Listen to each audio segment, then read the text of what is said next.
நல்ல ஜனங்கள் ஏற்றுக்கொள்ளல அவரை பட்டணத்துக்கு வெளியே தள்ளி அவரை வந்து கல்லெறிஞ்சி கொலை செய்கிறாங்க. ஸோ என்னன்னா இன்னைக்கு நம்ம எல்லாம் எந்த காலத்தில் வாழ்ந்துட்டு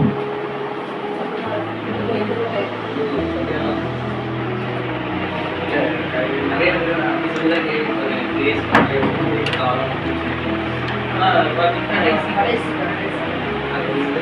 இதுதான் கேட்டேன், கிருபை காலம் தான் கேட்டேன். கிருபை காலம் என்னன்னா இந்த எப்படி சொல்றது, இப்போ நம்ம எந்த உலகத்தில் வாழ்ந்துட்டு இருக்கிறோம்னா காலம் நேரம் வந்து எல்லாத்தையும் வந்து என்னன்னா நம்ம தான் டிசைட் பண்ணணும். அப்படிப்பட்ட நாள் தான் நம்ம இப்போ வெளியே நல்லா மழை பெய்யுது, நல்லா குளிராக இருக்குது அப்படின்னா நம்ம உள்ள ஹீட்டர் போட்டு நல்லா ஹீட்டாக இருக்கலாம். நமக்கு வந்து இருக்கிறது சம்மரில் இருக்கிற மாதிரி நம்ம இருக்கலாம். வெளியே போனால் குளிர். அதேமாரி காலம் நேரம் அதெல்லாம் நம்ம பார்க்குற விதத்தில் தான் நான் எப்படி அதை பயன்படுத்திக்கிறேன். எனக்கு வந்து நான் கிருபையின் காலமாகவே இருக்கணும் அப்படின்ட்டு நான் நினச்சேன்னா அது எனக்கு கிருபையின் காலம். ஆனால் ஸ்தேவான் வந்து அப்படி நினைக்கல. நீங்கள் இயேசு கிறிஸ்துவோட பார்த்தீங்கன்னா சீஷர்கள் மட்டும் இருந்திருக்க மாட்டாங்க, சீஷர்கள் கூட நிறைய பேர் இருந்திருப்பாங்க. வேதாகமத்தில் சொல்லப்பட்டது வெறும் 12 சீஷர்கள் தான் கூட இருந்தாங்க அப்படின்னு சொல்லி 12 பேர் மாத்திரம் இருக்க மாட்டாங்க. அவங்க கூட தெரிஞ்சவங்க, இப்போ ஸ்தேவான் கூட தெரிஞ்சவங்க எல்லாருமே இருந்திருப்பாங்க.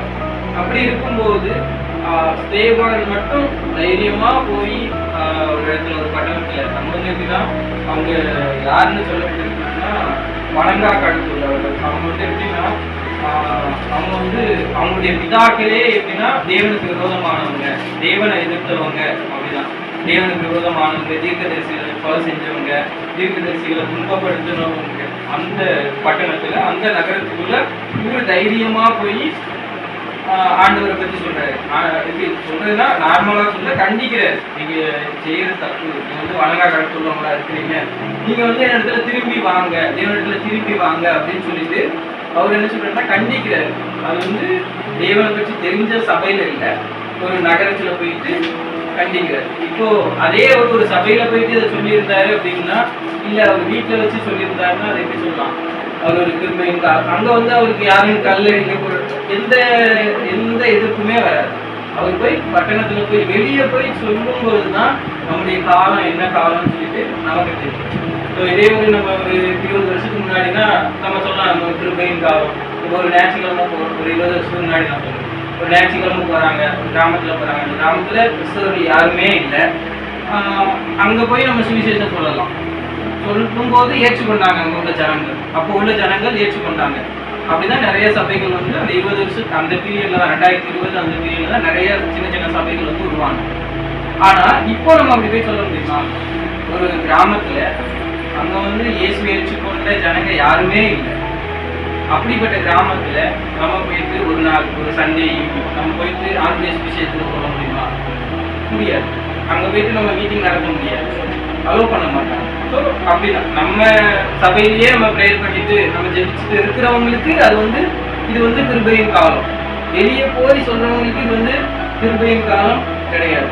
கல்லெறி படலாம், நம்மளை துன்பப்படுத்தலாம், அடிக்கலாம், கீழே தள்ளி விடலாம். ஸோ நம்ம அந்த காலத்துல நம்முடைய காலம் என்னன்றது நம்ம தான் டிசைன் பண்ணுறோம். நீ காலாட்டுகளோட நடக்கும்போதே உன்னை இலக்க பண்ணினார்கள் இல்லாமல் குதிரையோட ஏற்படி ஓடுவார். அதுவும் அப்படிதான் சொல்றேன்.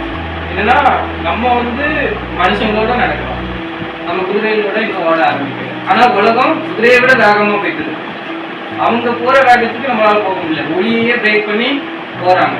ஆனா நம்ம இன்னும் இதே இதை சொல்லிட்டு நம்ம இன்னும் குதிரைகளோட ஓட நேரம் வரல அப்படின்னு நம்ம தான் சொல்லிட்டு இருக்கோம். ஆனா இது என்னன்னா குதிரைகளோட வேகமா ஓடிட்டு இருக்கிற நாட்கள்ல நம்ம இருக்கோம். இப்ப நான் நினைச்சா நான் நடந்து போனா போகலாம், சைக்கிள்ல போனா போகலாம், பைக்ல போனா போகலாம், கார்ல போனா போகலாம். எனக்கு எவ்வளவு வேகமா இப்ப நான் ஒரு இடத்துக்கு போகணும்னு நினைக்கிறோம், அதுக்கு நான் வந்து எந்த வாகனத்தை யூஸ் பண்ணா, எப்படி போனா வேகமா போகணும் அப்படின்னு நான் நினைக்கிறோம். அப்படிதான் நான் டிசைட் பண்றதுல தான் இருக்கு எல்லாமே. ஆண்டவர் டிசைட் பண்றதுல நான் டிசைட் பண்ணணும். அதுதான் வந்து அது கிருபையின் காலமா, இல்லை நான் குதிரைகளோட ஓடணுமா, இல்லை நான் அதை விட வேகமா ஓடணுமா, நான் எனக்கு இன்னும் நாட்கள் இல்லை, ஆண்டவர் எப்போ வருவார்னு தெரியாது, நான் இன்னும் நிறைய பேர் விசேஷத்தில் சொல்லணும் அப்படின்னு சொல்லிட்டு நான் போகணும்னா ஃப்ளைட்லேயும் போகலாம், குதிரையை விட வேகமாகவும் போகலாம். இல்லை எதுவும் ஆண்டவர் வரும்போது வரட்டும், நாளாக இதான் சொல்லிட்டு இருக்காங்க ஆண்டவர் வருவார் அப்படின்னு சொல்லிட்டு அப்படின்ட்டு நான் மெதுவாக போனால் நடந்தே போகலாம், இன்னும் நாட்கள் இருக்குது, இன்னும் காலம் இருக்குது, நான் இன்னும் கிருபையின் காலத்திலேயே இருக்கேன் அப்படின்னா கிருபையின் காலத்தில் தான் நம்ம இருக்கிறோம். நான் ப்ரேயர் பண்ணிட்டு, நான் எனக்காக ப்ரேயர் பண்ணிட்டு, மற்றவங்களுக்காக ப்ரேயர் பண்ணிட்டு, நான் வீட்டிலே இருந்துட்டு நான் இருந்தேன்னா கிருபை இருக்காங்க. நான் வெளியே போய் ஃபீல்டில் போய் இறங்கி நான் பண்ணானா என்ன காலத்தில் இருக்கிறேன்னு தெரியும். ஸோ இன்னைக்கு அநேகர் வந்து என்னன்னா கிருபையின் காலத்தில் இருக்கிறோம் அப்படி சிம்பிளாக சொல்லி முடிச்சுட்டோம். கிரேஸ் பீரியட் ஞாபகம் இருக்கா? கிரேஸ்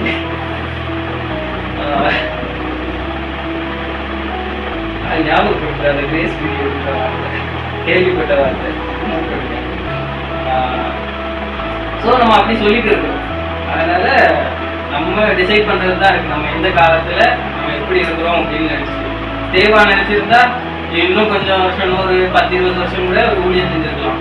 இன்னும் அவர் அந்த பட்டணத்துக்கு போகாம இந்த பட்டணத்துல போனா என்னை எதிர்ப்பாங்க, நான் பக்கத்தில் உள்ள வேற பட்டணத்துக்கு போறேன் அப்படின்னு சொல்லி போயிருக்கலாம். ஆனா அவர் அதை செய்யல. தேவன் எதை விரும்புகிறாரோ அதுதான் அங்க வந்து ஸ்தேவான் செய்கிறார்.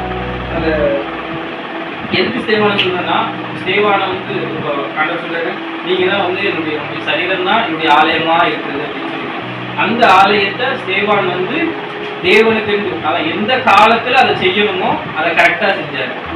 தேவனுக்கு ஒரு காரியத்தை எந்த நேரத்துல எந்த காலத்துல செஞ்சா சரியா இருக்குன்னு பார்த்து அதன்படி செஞ்சாரு. அதனாலதான் அந்த இடத்துல ஸ்தேவான ஒரு உண்மையான சபை. ஒரு சபை அப்படின்னா அது ஸ்தேவான் தான் நம்ம சொல்ல முடியும், வேற யாரையும் நம்ம சொல்ல முடியாது. ஏன்னா நிறைய பேர் வந்து நிறைய இடத்துல பின் வாங்கிட்டு இருப்பாங்க. ஆண்டவருக்காக முதல் முறையா ரத்த சாட்சியாக மதிச்சவரும் ஸ்தேவான் தான். ஸ்தேவான் அப்படின்னா சேர்க்க மொழியில வந்து கிரீடம், கிரீடம் அப்படின்ட்டு ஸ்தேவான் அப்படின்னா ஒரு கிரீடம். அது வந்து கிரீடமாக மற்றவங்களுக்கு வந்து ஒரு எடுத்துக்காட்டு. அவன் போ எப்படி சொல்றது, அவர் ஸ்தேவான் நான் போகல, இல்லை பேர் நீ போ, யோவான் நீ போ அப்படின்னு சொல்றாரு. இவர் வந்து முதல்ல போனார், தன்னை வந்து முன்னிலைப்படுத்திக்கிட்டார் அந்த இடத்துல. ஸோ நம்ம இருக்கிற நாட்கள் வந்து அப்படிப்பட்ட நாட்களாக நம்ம எவ்வளவு தூரத்துக்கு நம்ம இன்வால்வ் பண்ணிக்கணுமோ, எவ்வளவு தூரத்துக்கு நம்ம வெளியே இறங்கி ஒர்க் பண்றோமோ, உள்ள ஒர்க் பண்றது வேற, ஜபம் பண்றது வேற, அதெல்லாம் தேவைதான். ஆனா இருந்தாலும் அது அப்படியே கடைசி வரை அப்படியே இருந்தோம்னா நம்முடைய காலம் திருப்பியின் காலமாகவே இருக்கும். அந்த காலம் வந்து மாறவே மாறாது. நம்ம தான் நம்முடைய காலத்தை வந்து மாற்றிக்கணும். ஆண்டவருக்காக நம்ம தான் வைராக்கியமா இருக்கணும். நம்ம தான் முடிவெடுக்கணும். குதிரைகளோட படணுமா, இல்லை நடந்து போகணுமா, சைக்கிளில் போகணுமா, சைக்கிளில் போகணுமா, இல்லை நம்ம வீட்டையே படுத்துக்கலாமா அப்படின்னு சொல்லிட்டு நம்ம தான் வந்து அதை முடிவெடுக்கணும். இன்னைக்கு அநேக சபைகள் வந்து எப்படின்னா அப்படியே அவங்க திருப்பி காலத்துக்கு அப்படியே இருக்கிற வரை ஆண்டவர் வருகிற வரை அப்படியே இருந்துடலாம் அப்படின்னு சொல்லிட்டு இருக்கிறாங்க. ஆனா அது வந்து நல்லதான்னு தெரியல, அது எப்படின்னு தெரியல, ஆண்டுடைய வருகிறதான் தெரியும். ஆனா நம்ம ஆண்டவருடைய ஊழியக்காரர்களாக, தேவனுக்கு பிரியமானவர்களாக, தேவனால் அழைக்கப்பட்டவர்களாக வந்திருக்கிற நாம் தேவனுக்காக வைராக்கியமாக, தேவனுக்காக இன்னும் வேகமாக, இன்னும் உற்சாகமாக ஓடும்போது தேவன் நம்மளை ஆசீர்வதிப்பார். அதே மாதிரி இந்த காலம் கொள்ளாத காலமாக இருக்கிறது. அதனால இதுல வந்து நம்ம வந்து ஆண்டவருக்காக நம்ம முதல்ல நம்மளை முன்னிலைப்படுத்திக்கிறதுல நம்ம வந்து ஃபர்ஸ்ட் இருக்கணும். அவங்க இருப்பாங்க, அவங்க பண்ணிடுவாங்க, நான் இருக்கேன், நான் பார்த்துக்கிறேன் அப்படின்னு இல்லை, நம்மளை முன்னிலைப்படுத்தணும். எதுனாலும் ஊழியத்தில் நம்மளை முன்னிலைப்படுத்தும் போது அதற்கு முக்கியமான பலன். ஸோ நம்மளை முன்னிலைப்படுத்தும் போது நம்ம முன்னாடி போய் சொல்லும்பொழுது நம்ம சொல்கிற வார்த்தை வந்து அவங்களுக்கு வந்து புதுசாக இருக்கலாம். ஸோ புதுசாக இருக்கலாம், நம்ம இடத்துல எதிர்ப்பு வரலாம். ஸோ அப்படிப்பட்ட நிறைய காரியங்கள் நடக்கும் வருகிற நாட்களில். ஸோ அதை நம்ம பார்த்து ஸ்தேவானை போல வைராக்கியமாக, ஸ்தேவான் இவ்வளோ இது அவங்க சொல்றது இது நல்லா அங்கே போயிட்டு நல்லா ஹார்டாக பேசும்போது அங்கே உள்ளவங்களாம் எப்படி சொல்றது, மூர்க்கம் அடைந்து அவனை பார்த்து பல்லை கடித்தார்கள். ஆனாலும் அவன் வந்து என்னன்னா உடனே இவங்க வந்து ரொம்ப இது பண்றாங்க, என்ன அடிக்க வராங்க அப்படின்னு சொல்லிட்டு அந்த நேரத்துக்கு ஓடி வரல, உடனே அவன் தேவனை தான் நோக்கி பார்க்கறான். ஸோ அப்படிப்பட்ட சூழ்நிலையும் அவன் தேவனை நோக்கி பார்த்து தான் அந்த இடத்துல முழங்கால் படித்து தான் கல்லெறிந்து கொல்லப்படுகிறான்.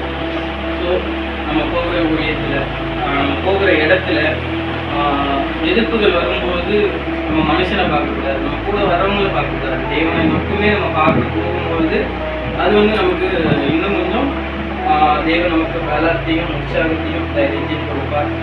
தேவன் நமக்கு வார்த்தைகள்